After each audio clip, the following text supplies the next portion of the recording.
Hello guys, welcome back to the channel. నా పేరు Sumanth and I welcome you to brand new తెలుసుకుందాం series. ప్రపంచంలో జరిగే చాలా విషయాలను ప్రతిరోజు ఒక వీడియో ద్వారా తెలుసుకునే ప్రయత్నం చేద్దాం. So let's get started. ఇది మీరు నమ్ముతారా? పక్షుల వల్ల ఒక దేశం బతికిందంటే సైంటిస్టులు ఒక రీసెర్చ్లో తేల్చి చెప్పారు, పక్షుల వల్లే ఒక దేశం బతికిందని. ఒకసారి ఊహించండి, వర్షం చాలా తక్కువగా పడే ఎడారి భూమి, అక్కడ మట్టి పూర్తిగా ఎండిపోయి ఉంటుంది. సాయిల్ అంతా ఫెర్టైల్ కూడా కాదు. సో ఎలాంటి పంటలు పండవని మనం అనుకుంటాం, కానీ దాదాపు 800 సంవత్సరాల క్రితం అంటే 1250 ఏడీ టైంలో సౌత్ అమెరికాలోని పెరు అనే దేశంలో ఎడారి ప్రాంతంలోని అక్కడ ప్రజలు చాలా బాగా జీవించేవారు. పచ్చని పొలాలు, మంచి ఆహారం, సంతోషకరమైన జీవితం అక్కడ కనిపించింది. ఈ కథ పెరు తీరంలో దగ్గరలో ఉన్నటువంటి చించా వ్యాలీ అనే ప్రాంతానికి సంబంధించినది. ఈ ప్రాంతంలో వర్షం చాలా అరుదుగా పడతాయి. అయినా అప్పట్లో ఉన్న చించా రాజ్య ప్రజలు నివసించేవారు.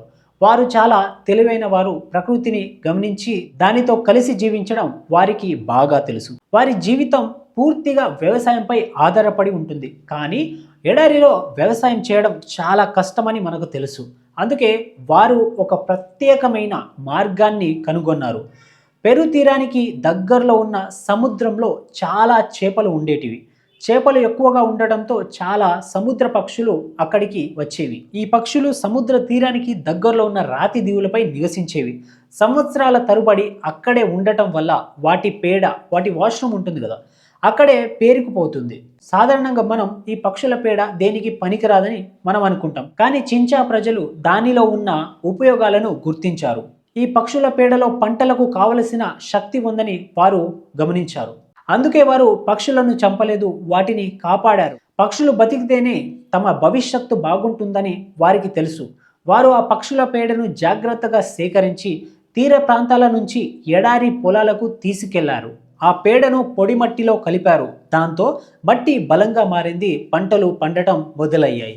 మొక్కజొన్న, పత్తి వంటి పంటలు బాగా పండాయి. ఎడారి భూమి నెమ్మదిగా పచ్చగా మారింది.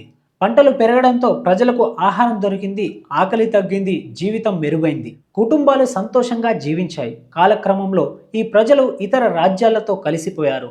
వారి జీవన విధానం మెల్లగా మర్చిపోయారు.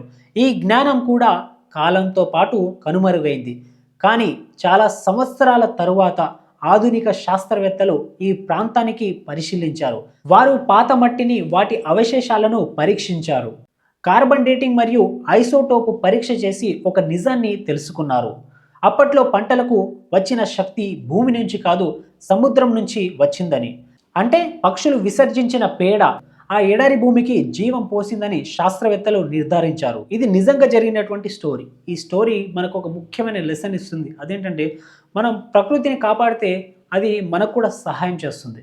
ఎడారిలా ఉండే భూమిలో పక్షులే రైతయ్యాయి. ఎడారిలో పక్షుల పేడే బంగారమైంది. అక్కడ నివసించిన ప్రజల సుఖశాంతులకు కారణమైంది. సో ఇది వీడియో. మరో వీడియోలో మరో ఇన్ఫర్మేషన్తో మళ్ళీ కలుద్దాం. Until then bye bye. జై హింద్, జై భారత్.